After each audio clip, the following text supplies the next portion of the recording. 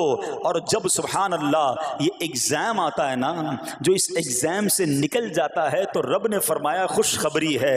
اللہ اکبر، ہم نے زندگی میں دیکھا ہے جس نے مصیبت پر صبر کیا، اللہ کی رضا پر راضی رہا، اللہ نے مشکل سے بھی نکالا اور پہلے سے اسے زیادہ عطا فرما دیا۔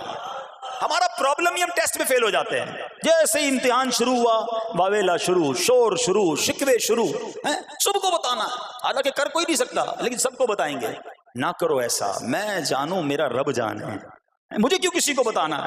ہاں وہ کریم ہے، وہ دیکھ رہا ہے کہ میرا بندہ صبر کر رہا ہے۔ سبحان اللہ۔ حضرت سیدنا امام ابو جعفر محمد بن جریر طبری تفسیر طبری میں اس آیت مبارک کے تحت فرماتے ہیں، یعنی ہم تمہیں دشمن کے خوف، قحط سالی، شدید بھوک و فقر و فاقہ، فصلوں کی کمی، مقاصد کے حصول میں مشکلات، کفار سے جنگ کے دوران افرادی قوت میں کمی اور اہل و عیال کی موت وغیرہ کے ذریعے آزمائیں گے، اور یہ سب چیزیں بطور امتحان ہوں گی تاکہ تمہارے سچے جھوٹوں سے اور اہل بصیرت منافقوں سے جدا ہو جائیں۔ یعنی اس ٹیسٹ میں پتہ چل جائے گا کون اللہ والا ہے، کون صبر والا ہے، کون اللہ کی رضا پر راضی رہنے والا ہے۔ سنو سنو، جب یہ تکلیف آتی ہے نا تو اس کا پھر اجر کتنا ملتا ہے۔ شہنشاہ نبوت، مخزن جود و سخاوت صلی اللہ تعالی علیہ وسلم نے ارشاد فرمایا، جو دنیا میں ہی اپنی ہر خواہش کی تکمیل کر لے تو یہ چیز آخرت میں اس کے اور اس کی خواہش کے درمیان آڑ اور پردہ بن جائے گی، اور جو مالداروں کی زینت کی طرف اپنی نگاہیں دراز کرے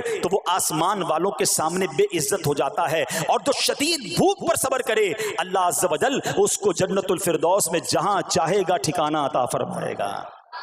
ہاں، ہر چیز پوری ہو جائے، جو چاہیے وہ مل جائے، یہ نہیں ہونا چاہیے۔ کچھ نہ کچھ آزمائشیں آئیں گی، اور اگر سب ادھر مل گیا تو ادھر پھر کیا ملے گا؟ ہم اللہ سے یہ دعا کرتے ہیں کہ ادھر بھی عطا فرمائے، ادھر بھی محروم نہ کرے۔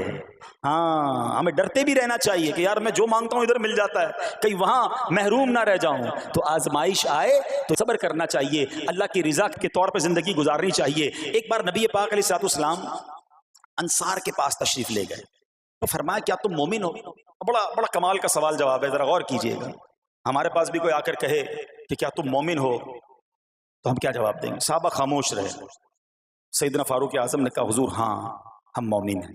شاید ہمارا بھی جواب یہی ہوگا مومن ہیں، مگر اگلا سوال سنو نبی پاک علیہ الصلوۃ والسلام کا۔ فرمایا کہ اگر تم مومن ہو تو تمہارے ایمان کی علامت کیا ہے؟ ہاں، اب ہم سے کوئی یہ سوال کرے تو ہم جواب کیسے دیں گے؟ بھائی تم کہہ رہے ہو مومن ہیں، واٹ از دا سمٹمز؟ کوئی نشانی، کوئی علامت تو بتاؤ نا۔ اب یہ سوال کرنے والے کون ہیں؟ پیارے آقا صلی اللہ تعالی علیہ وآلہ وسلم۔ صحابہ سامنے بیٹھے ہیں، ارشاد فرمایا مومن ہو تو علامت کیا ہے؟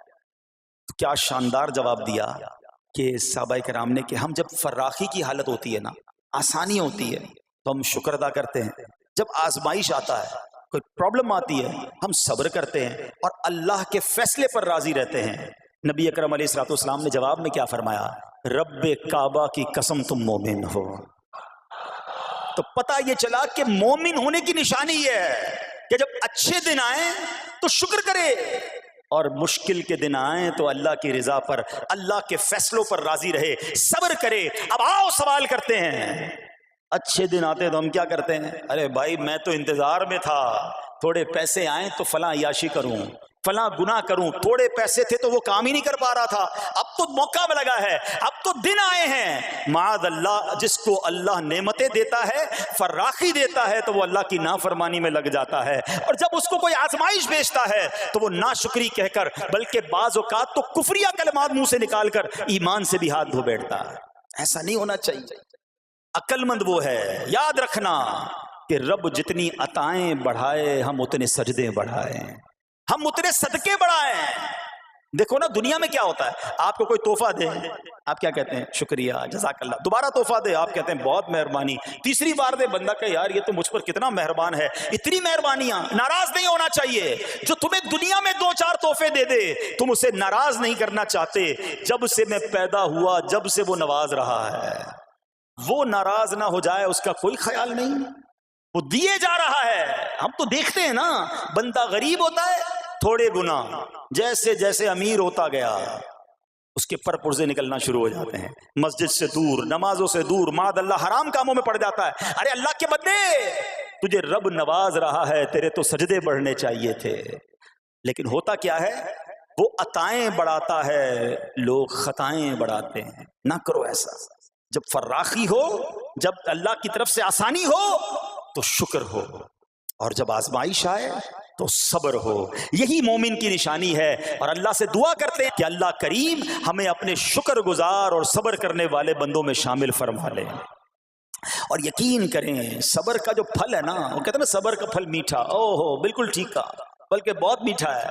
سنو، اللہ عز و جل فرماتا ہے کہ جب میں کسی بندے کو بیماری میں مبتلا کروں، ہو سکتا ہے یہاں بھی میرا کوئی بھائی بیمار بیٹھا ہو، مدنی چینل کے ناظرین میں سے کوئی بیمار بیٹھا ہو، دیکھو بیماری آئے نا، شکوہ مت کرنا، صبر کرنا۔ فضیلت سنو، حدیث قدسی ہے، اللہ فرماتا ہے جب میں اپنے کسی بندے کو بیماری میں مبتلا کروں اور وہ اس پر صبر کرے، کسی سے شکایت نہ کرے، تو میں اس کے گوشت کو اچھے گوشت سے اور اس کے خون کو اچھے خون سے بدل دیتا ہوں۔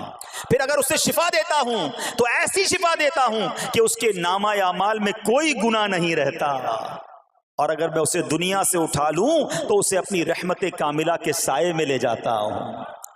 ارے کمال ہو گیا، بیماری آئی، بیماری جب جاتی ہے تو گناہوں سے بھی پاک کر کے جاتی ہے۔ صرف ایک ہی تو کنڈیشن ہے، صبر کرنا۔ بیماری آئی، صبر کرنا، ہاں کسی سے بات نہ کریں، شکوہ نہ کریں، اللہ کی بارگاہ میں عرض کریں مولا تیری مہربانی، ہاتھ میں درد ہے باقی جسم تو سلامت ہے، اے اللہ آنکھ میں درد ہے باقی جسم تو سلامت ہے، اے اللہ گردوں میں پرابلم ہے میرا باقی جسم تو سلامت ہے، یہ بھی تیری مہربانی ہے۔ اللہ کرے کہ ہم شکر گزار بندے بن جائیں، کیونکہ یہ بیماری تو ہمارے گناہ معاف کروانے آئی تھی، مگر افسوس یہ ہے کہ جو گناہ معاف کروانے والا کام ہمارے ساتھ ہوا اس میں بھی ہم نے اللہ کو ناراض کر دیا اور شکوے شکایات کی۔ سنو سنو، اس نے اخلاق کے پیکر نبیوں کے تاجور صلی اللہ تعالی علیہ وسلم نے ارشاد فرمایا، ابھی تو صرف بیماری کی بات ہوئی نا، اب آؤ اگر کسی کو کاروبار میں نقصان ہو گیا، کسی کے پیسے کم ہو گئے، کسی کی جان و مال کا کوئی نقصان ہوا، کوئی آگ وغیرہ لگ گئی، سنو اللہ کے حبیب علیہ الصلوۃ والسلام فرماتے ہیں کہ اللہ ارشاد فرماتا ہے، پھر حدیث قدسی ہے کہ جب میں اپنے کسی بندے کے بدن یا اس کے مال یا اس کی اولاد کی طرف کوئی سختی بھیجوں، پھر وہ صبر جمیل کے ساتھ اس کا استقبال کرے تو قیامت کے دن مجھے اس سے حیا آئے گی کہ میں اس کے لیے میزان قائم کروں یا اس کا نامہ اعمال کھولوں۔ ہائے ہائے ہائے، سمجھتے ہو اس کا مطلب؟ اللہ فرما رہا ہے مجھے حیا آئے گی کہ اپنے بندے سے اب کیا حساب لوں۔ جب آزمائش بھیجی تھی تو اس نے صبر کیا تھا، اس نے شکوہ نہیں کیا تھا۔ خدا کی قسم میں آپ سے پوچھتا ہوں، میرا کوئی نقصان ہو جائے اور قیامت کے دن میرا نامہ اعمال نہ کھولا جائے، مجھے اللہ کی بارگاہ میں حساب نہ دینا پڑے، مجھے بتاؤ یہ دنیا کے حساب نقصان کی کیا حیثیت ہے اگر ادھر بخشا جائے؟ سنو تو صحیح، رب فرما رہا ہے کہ مجھے حیا آتی ہے کہ اس کے لیے میزان قائم کروں یا اس کا نامہ اعمال کھولوں۔ ارے یہ ساری دنیا کی دولت، یہ ساری دنیا کی آسائش ایک طرف، اگر قیامت کے دن حساب کتاب میں آسانی مل جائے، اللہ بلا حساب جنت میں داخل کر دے، اس سے بڑھ کر کوئی نعمت نہیں۔ مگر آج افسوس یہ ہوتا ہے کہ اگر کسی پر امتحان آتا ہے، وہ اس امتحان میں فیل ہو جاتا ہے۔ اس حدیث میں ایک لفظ استعمال ہوا صبر جمیل کے ساتھ۔ اب یہ بھی بڑا مسئلہ ہے کہ لوگوں کو یہی نہیں پتا کہ صبر جمیل ہے کیا۔ لوگ کہتے تو بہت ہیں اللہ پاک آپ کو صبر جمیل عطا فرمائے، اب اس سے پوچھو بھائی صبر جمیل کی تعریف کیا ہے، تو پھر تعریف نہیں پتا ہوتی۔ یہ کسی جمیل بھائی کا صبر نہیں ہے کہ جس کو صبر جمیل کہا جاتا ہے۔ صبر جمیل کی تعریف سمجھو، علماء کہتے ہیں کسی مصیبت زدہ اور غیر مصیبت زدہ کو برابر میں دیکھو مگر دونوں میں کوئی فرق نظر نہ آئے، یعنی چہرہ بھی نہ بتائے کہ وہ کسی مشکل میں ہے، اس کی عادتیں بھی نہ بتائیں کہ وہ کسی پرابلم میں ہے، یعنی اس کو دیکھ کر پتہ ہی نہ چلے کہ وہ بڑی مشکل میں ہے۔ فرمایا یہ ہے صبر جمیل۔ مگر آج ہمارا حال یہ ہے، ہمارا چہرہ بتا دیتا ہے بھائی خیر تو ہے، بڑی ٹینشن میں ہو، ہاں یار کیا کروں بس موبائل ٹوٹ گیا، ارے بھائی بڑی چہرے پہ بڑی ہوائیاں اڑ رہی ہیں، بس کیا کروں جناب آج 5,000 روپے کھو گئے، 5,000 روپے کھو جائیں، چھوٹا سا نقصان ہو جائے، ہمارا چہرہ بتا دیتا ہے کہ ہمارے ساتھ کوئی معاملہ ہوا ہے۔ صبر جمیل یہ ہے کہ دیکھ کر کوئی پہچان ہی نہ سکے کہ یہ بندہ کتنی مشکل میں ہے، چاہے اندر کتنی تکلیف میں ہو، دنیا والوں کو نہ بتائے کیونکہ وہ رب کا بندہ ہے، وہ اللہ کی بارگاہ میں فریاد کرے، یہ صبر جمیل ہے، اور اللہ اسے ہم سب کو نصیب فرمائے۔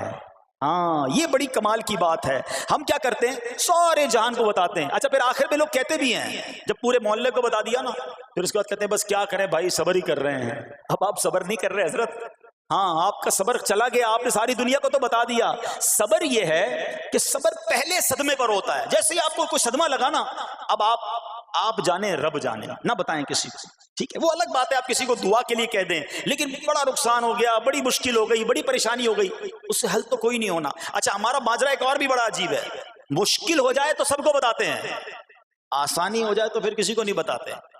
5,000 کا نقصان سارے محلے کو پتا ہے, 50,000 کا فائدہ ہوا پھر کسی کو بتایا آپ نے؟ نہیں یار بتاؤں گا تو نظر لگ جائے گی. گھر والوں کو تو بالکل بھی نہیں بتاؤں گا, خرچہ بڑھا دیں گے. گھر والوں کو ساری ٹینشن کی خبریں جا کے دے رہے ہوتے ہیں, مارکیٹ میں بڑا نقصان ہو گیا, آج بڑا مندہ ہے, ارے بھائی کاروبار بالکل نہیں ہے, تاکہ گھر والوں کا خرچہ روک سکے. اور جیسے ہی کاروبار اچھا ہو گیا گھر جاتے پھر بھی وہی والا منہ بنا لیتے ہیں تاکہ ان کو پتہ نہ چلے میں بڑے پیسے کمانے لگا ہوں. یہ نہ کیا کریں. ہاں ٹینشن آپ کسی کو بتا کر اپنا صرف ثواب ضائع کرتے ہیں, باقی کچھ نہیں ہوتا. کرنا رب نے ہے, اور یہ اگر آزمائش میرے درجے بلند کرنے آئی ہے, اگر یہ آزمائش مجھے اللہ کے قریب کرنے آئی ہے تو پھر تو اس کا استقبال ہونا چاہیے نا. ہاں ہمارے بزرگان دین تو آزمائشوں کا استقبال کیا کرتے تھے. اور سنو, یہاں ہو سکتا ہے کہ میرا کوئی نابینا بھائی بیٹھا ہو, بعض اوقات ایسا بھی ہوتا ہے کہ اچانک کسی کی بینائی چلی جاتی ہے, آنکھیں ٹھیک ہوتی ہیں اور اچانک ایکسیڈنٹ ہوا یا کوئی واقعہ ہوا ہے, بہت بڑی آزمائش. اللہ اس آزمائش سے ہمیں محفوظ رکھے. مگر دیکھو میرے رب کی شان دیکھو, جب بھی کوئی تکلیف آتی ہے نا بندہ صبر کرے, اس تکلیف کا اجر تیار ہے, اس کا کمال سے اس کی رحمت تیار ہے, رحمت کی برسات تیار ہے. سنو اللہ فرماتا ہے کہ اے جبرائیل جب میں اپنی کسی بندے کی بینائی لے لوں تو اس کا اجر یہ ہے کہ میں اسے اپنے دیدار سے مشرف فرماؤں گا. ہاں آنکھیں گئی ہیں مگر اللہ فرماتا ہے میں اپنا دیدار کرواؤں گا, بس صرف صبر کرنا ہے. اسی طرح میرے پیارے اسلامی بھائیوں, بعض لوگوں کے یہاں بچے کا انتقال ہو جاتا ہے, چھوٹے چھوٹے بچوں کا انتقال ہو جاتا ہے, یا بعض اوقات پیدائشی بچہ مرا ہوا ہوتا ہے پیدا, اس کا انتقال ہو جاتا ہے, یا بعض اوقات ولادت سے پہلے ہی بچہ ضائع ہو جاتا ہے. بہت شور, بڑا واویلا, بڑا رونا پیٹنا گھروں میں ہوتا ہے. مت کیا کرو ایسا, یقین کریں یہ بہت بڑا انعام تمہیں ملنے جا رہا ہے. ایسا نہ ہو یہ رونا پیٹنا, یہ بے صبری, یہ اللہ کی بارگاہ میں شکوے شکایات, اتنے بڑے تم اجر سے محروم رہ جاؤ. سنو اللہ کے آخری نبی صلی اللہ تعالی علیہ وسلم نے فرمایا جس مسلمان جوڑے کے 3 بچے انتقال کر جائیں اللہ عز و جل ان بچوں پر فضل و رحمت کرتے ہوئے ان دونوں یعنی ماں باپ کو جنت میں داخل فرمائے گا. صحابہ کرام نے عرض کی کسی کے 2 بچے, فرمایا 2 بچے بھی, پھر عرض کی اور 1, فرمایا 1 بھی, پھر فرمایا اس ذات کی قسم جس کے قبضہ قدرت میں میری جان ہے, جس عورت کا کچا بچہ فوت ہو جائے یعنی حمل ضائع ہو جائے اور وہ اس پر صبر کرے تو وہ بچہ اپنی ماں کو اپنی ناف کے ذریعے کھینچتا ہوا جنت میں لے جائے گا. یہ تو جنت کا ٹکٹ تھا. مگر شکوے شکایات, الامان والافیز, گھر میں موت میت کو نقصان ہو جائے, ہماری عورتیں ہمارے گھر کے افراد وہ واویلا کرتے ہیں. معاذ اللہ, بعض اوقات تو کفریہ کلمات زبان پر ہوتے ہیں. معاذ اللہ ثم معاذ اللہ, کہتے کہ اللہ کو ہمارا ہی گھر ملا تھا, اتنے چھوٹے بچے کا کیا قصور تھا. استغفر اللہ, یہ تمہارے جملے, ایک تو گھر میں مصیبت پہلے ہی آئی ہوئی ہے اور تم اللہ پر اعتراض کر کے معاذ اللہ اللہ کو ظالم کہہ کے اپنا ایمان بھی ضائع کر بیٹھے, یہ تو اس سے بڑی مصیبت ہو گئی نا. تو نہ کریں ایسا. سیکھو, آج میں نے آپ کے سامنے حضرت ایوب علیہ السلام کی سیرت اور قرآنی واقعہ بیان کیا کہ سب کچھ چلا گیا مگر وہ اللہ کی رضا پر راضی تھے. رب نے انہیں صبر کرنے والا بندہ بھی فرمایا اور ساری نعمتیں پہلے سے زیادہ عطا فرما دی. ہاں بالکل نوازا جائے گا, صبر کا دامن اگر نہ چھوڑیں. سنو ہمارے اسلاف کیسے صبر کرتے تھے. حضرت سیدنا فتح موصلی رحمت اللہ تعالی علیہ کی زوجہ محترمہ رضی اللہ تعالی عنہا کا پاؤں پھسل گیا اور ان کا ناخن ٹوٹ گیا. وہ مسکرانے لگی. اللہ اکبر, کبھی کبھی ہمارا بھی ناخن ٹوٹا ہوگا, بہت تکلیف ہوتی ہے. ناخن ٹوٹے تو جان نکل جاتی ہے, مگر آپ مسکرانے لگی. کسی نے پوچھا کہ آپ کو ناخن ٹوٹنے کا درد نہیں ہوا, آپ مسکرا رہی ہیں؟ تو فرماتی ہیں کہ اس درد پر جو ثواب ملے گا نا, مجھے درد پر صبر کروں گی اور جو مجھے اس پر ثواب ملے گا تو اس ثواب کے تصور نے میرے درد کی تلخی کو دور کر دیا. ہائے ہائے ہائے, یہ ہیں اللہ والے.